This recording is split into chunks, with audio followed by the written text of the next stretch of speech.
ಎಲ್ಲರಿಗೂ ನಮಸ್ತೆ. ಸಾಯಿ ಕೃಷ್ಣ ಚಾನಲ್ ವತಿಯಿಂದ ಎಲ್ಲರಿಗೂ ನವರಾತ್ರಿಯ ಶುಭಾಶಯಗಳನ್ನು ತಿಳಿಸುತ್ತಾ ಕಾಳಿಕಾ ಪುರಾಣದ ದೇವಿ ಮಹಾತ್ಮೆಯ ಅಧ್ಯಾಯ 8 ಆರಂಭಿಸೋಣ. ಶುಂಭಾದಿ ದೈತ್ಯ ಸಂಹಾರೇ ಜಂಬಾಸುರ ನಿಷೂದಿನಿ ಸದಾ ದುಷ್ಟಹರೇ ದೇವಿ ಜಗನ್ಮಾತರ್ ನಮೋಸ್ತುತೆ. ದೇವಿಯು ಪಾರ್ವತಿ ರೂಪವನ್ನು ತಾಳಿದ ನಂತರ ಕೆಲವು ಕಾಲ ದೈತ್ಯರ ಹಿಂಸೆ ತಗ್ಗಿತು. ಆದರೆ ಕೆಲವರು ದೇವತಾ ಸಮೂಹದ ಮೇಲೆ ಸೇಡು ತೀರಿಸಿಕೊಳ್ಳಲು ಅವಕಾಶವನ್ನೇ ಕಾಯುತ್ತಿದ್ದರು. ಶುಂಭ ನಿಶುಂಭರೆಂಬ ದೈತ್ಯರು ಸಮಯ ಕಾದು ದೇವತೆಗಳ ರಾಜ್ಯವನ್ನು ಅಪಹರಿಸಿ ದೇವೇಂದ್ರನ ಸಿಂಹಾಸನವನ್ನು ಆಕ್ರಮಿಸಿದರು. ಅವರಿಗೆ ಬ್ರಹ್ಮದೇವನ ವರವಿತ್ತು. ಮೂರ್ಖರಾದ ಅವರು ದೇವಿಯ ಮಹಾತ್ಮೆಯನ್ನು ಮರೆತವರಾಗಿ ತಮಗೆ ಸ್ತ್ರೀಯಿಂದ ಮಾತ್ರ ಸಾವು ಬರಲಿ ಎಂದು ಹೊರಬೇಡಿದ್ದರು.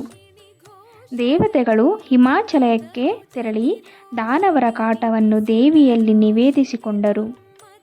ಹೇ ಮಹಾದೇವಿ, ಶಿವೆ, ಭವಾನಿ, ಅಂಬಿಕೆ, ಮಧುಕೈಟವ, ಮಹಿಷ ಸಂಹಾರಿಣಿ, ವಿಶ್ವವಂದಿತೆ, ನಿನಗೆ ವಂದನೆಗಳು.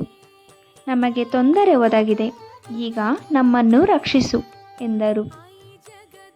ಪಾರ್ವತಿಯು, ಮಕ್ಕಳೇ, ನಿಮಗೆ ಬಂದ ತೊಂದರೆ ಏನು ಎನ್ನಲು ಶುಂಭ ನಿಶುಂಭ ದೈತ್ಯರಿಂದ ದೇವತೆಗಳಿಗೆ ಅಷ್ಟದಿಕ್ಪಾಲಕರಾದ ಸ್ಥಾನಭಂಗ, ಅವಮಾನ, ಇಂದ್ರನಿಗೆ ರಾಜ್ಯಭಂಗ ಇತ್ಯಾದಿಗಳನ್ನು ಅವರು ಹೇಳಿಕೊಂಡರು. ದೇವತೆಗಳ ಮೊರೆಯನ್ನಾಲಿಸಿದ ಪಾರ್ವತಿಯು ಸುಂದರ ಸ್ತ್ರೀರೂಪ ತಾಳಿ ನಿಂತಳು. ಚಂಡ ಮುಂಡ ಎಂಬ ಶುಂಭ ನಿಶುಂಭರ ಸಹಚರರು ಅಲ್ಲಿಗೆ ಬಂದರು. ಅವರು ಈ ಸುಂದರ ರೂಪ ನೋಡಿ ಬೆರಗಾದರು. ಕೂಡಲೇ ಶುಂಭಾಸುರನ ಬಳಿಗೆ ತೆರಳಿ ಆ ರೂಪವನ್ನು ವರ್ಣಿಸಿದರು.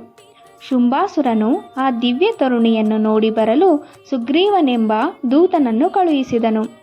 ಅವನು ಹಿಮಾಚಲವನ್ನು ತಲುಪಿ ದೇವಿಯನ್ನು, ಎಲೇ ಸುಂದರಿಯೇ, ನೀನು ಯಾರು, ಒಬ್ಬಳೇ ಏಕೆ ಇಲ್ಲಿರುವೆ ಎಂದು ಕೇಳಿದನು.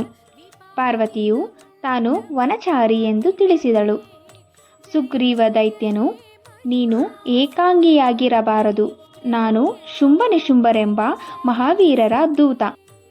ನೀನು ಅವರ ಜೊತೆಯಲ್ಲಿ ಇರಲು ಯೋಗ್ಯಳಾದ ಶ್ರೀರತ್ನ. ನಾನು ನಿನ್ನ ಸೇವಕನಾಗಿರುವೆ, ದಯವಿಟ್ಟು ನನ್ನೊಡನೆ ಬಾ ಎಂದು ಕೇಳಿದನು. ಪಾರ್ವತಿಯು, ಅವರು ಮಹಾವೀರರು, ತ್ರಿಲೋಕದೀಪಾದಿಗಳು ಆಗಿದ್ದರೆ ನನ್ನೊಡನೆ ಯುದ್ಧಕ್ಕೆ ಬರಲಿ. ಯಾರು ನನ್ನನ್ನು ಗೆಲ್ಲುವರೋ ಅವರನ್ನು ವರಿಸುವೆ. ಶುಂಭ ನಿಶುಂಭರನ್ನು ಬೇಗನೆ ಇಲ್ಲಿಗೆ ಕರೆದು ತಾ ಎಂದು ನುಡಿದಳು. ಸುಗ್ರೀವನಿಗೆ ಕೋಪ ಬಂದಿತು.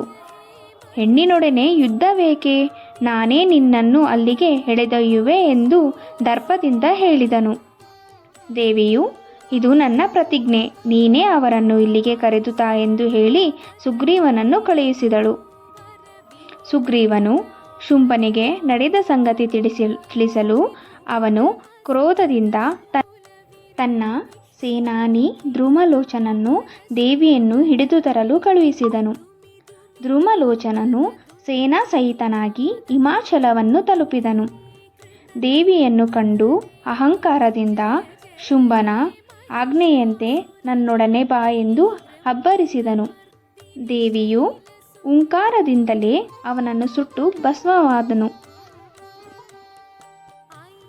ದೇವಿಯ ವಾಹನವಾದ ಸಿಂಹವೇ ಅವನ ಸೇನೆಯನ್ನು ಸೀಳಿ ಹಾಕಿತು. ಶುಂಭನಿಗೆ ಈ ವಿಷಯ ತಿಳಿದು ಚಂಡಮುಂಡರೆಂಬ ರಾಕ್ಷಸರನ್ನು ಹಿಮಾಚಲಕ್ಕೆ ಕಳುಹಿಸಿದನು. ಚಾಮುಂಡಿಯು ಹಿಮಾಚಲದ ಬಂಡೆಯೊಂದರ ಮೇಲೆ ಕುಳಿತಿದ್ದಳು. ಆಕೆ ಹುಂಕರಿಸಿದ ಧನುರ್ಬಾಣಧಾರಿಯಾಗಿ ಘೋರ ರೂಪ ತಾಳಿ ನಿಂತಳು. ಆಕೆಯು ರುಂಡಮಾಲೆ, ಚರ್ಮದ ವಸ್ತ್ರ, ವಿಕಾರ ರೂಪ ಧರಿಸಿ ಕಣ್ಣುಗಳಿಂದ ಕಿಡಿಕಾಯುತ್ತಾ ಅಬ್ಬರಿಸಿ ಕಾಳಗಕ್ಕೆ ನಿಂತಳು. ದೇವಿಯು ತನ್ನ ಕೊಡಲಿಯಲ್ಲಿ ರಾಕ್ಷಸರನ್ನು ಕತ್ತರಿಸಿ ಹಾಕಿದಳು. ರಥ, ವಾಹನ, ಸೈನ್ಯಗಳನ್ನು ನಾಶ ಮಾಡಿದಳು. ರಾಕ್ಷಸರ ಎದೆಯ ಮೇಲೆ ಚಂಡೀದೇವಿಯು ನರ್ತಿಸಿ ಆರ್ಭಟಿಸಿದಳು. ಮಹಾಕಾಳಿಯನ್ನು ನೋಡಿದ ಚಂಡಾಸುರನು ಬಾಣಗಳ ಅಸ್ತ್ರಗಳ ಮಳೆ ಸುರಿದನು. ದೇವಿಯು ಅವನ ಶಿರವನ್ನು ತುಂಡರಿಸಿದಳು. ಮುಂಡಾಸುರನು ದೇವಿಯ ಮೇಲೆ ನುಗ್ಗಲು ಖಡ್ಗದಿಂದ ಅವನ ತಲೆ ಕತ್ತರಿಸಿ ತನ್ನ ಕೈಯಲ್ಲಿ ಹಿಡಿದು ನರ್ತಿಸಿದಳು. ಚಂಡಾಸುರನನ್ನು ಕೊಂದ ದೇವಿ ಚಂಡಿ ಎನಿಸಿದಳು. ಚಂಡಮುಂಡರನ್ನು ಸಂಹರಿಸಿ ಚಾಮುಂಡೇಶ್ವರಿ ಎಂಬ ಹೆಸರಿನಿಂದ ಸ್ತುತಿಸಲ್ಪಟ್ಟಳು. ದೇವತೆಗಳಿಗೆ ಸಂತಸವಾಯಿತು.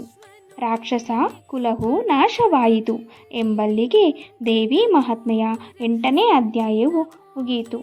ಯಾರಿಗೆಲ್ಲ ಈ ವಿಡಿಯೋ ಇಷ್ಟವಾಯಿತು ದಯವಿಟ್ಟು ಲೈಕ್ ಮಾಡಿ, ದೇವಿ ಕೃಪೆಗೆ ಪಾತ್ರರಾಗಿ ಹಾಗೂ ಸಬ್ಸ್ಕ್ರೈಬ್ ಮಾಡ್ಕೊಳ್ಳಿ. ಈ ಚಾನಲ್ನ ಎಲ್ಲ ವಿಡಿಯೋಗಳಿಗಾಗಿ ಬೆಲ್ ಐಕಾನ್ನ ಪ್ರೆಸ್ ಮಾಡ್ಕೊಳ್ಳಿ.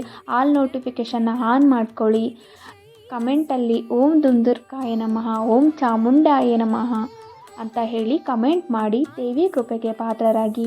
ಎಲ್ಲರಿಗೂ ಧನ್ಯೋಸ್ಮಿ. ಸರ್ವೋ ಜನ ಸುಖಿನೋ ಭವಂತು.